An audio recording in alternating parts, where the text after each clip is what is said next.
right, so earlier today, I went to the park down the street and was looking to pull a few trout out of the Raritan there.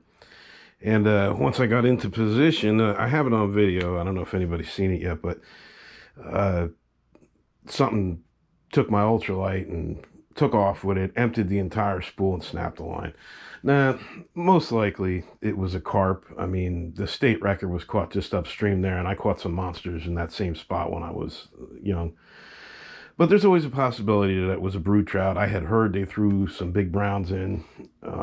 Now, just to give you an idea what we're going to do here, this is the ultralight that I was using this morning. You can see it's very, very small. It's real light. It's just a Sigma 200. You can see the spool is empty. It emptied it out and snapped the line. And it's a very, very small ultralight rod. It's like a Berkeley cherry wood. I think I've had it forever. Not the greatest, but it's a good ultralight. It's very good for catching river trout in New Jersey. And this is typically what you would use in April to go for trout. But what I hooked into today, and that was a beautiful hole, and there's got to be trout in there. This is not enough. It was, and I wanted to go back down this evening, but I don't want to re-spool it, just to have the same thing happen and hoof all the way back again. So we're going to take something a little bit bigger. You're going to need a bigger rod. Yeah.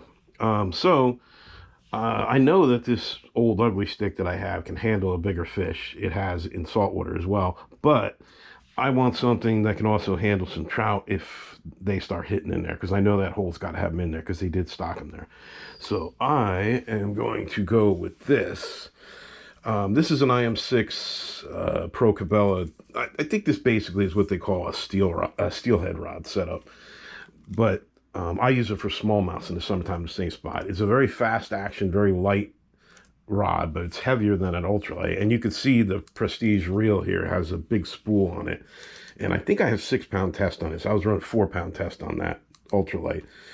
So this can still handle a trout because it's dainty enough to do that. But if I hook into one of those carp or a bigger trout, this rod will be able to handle it better.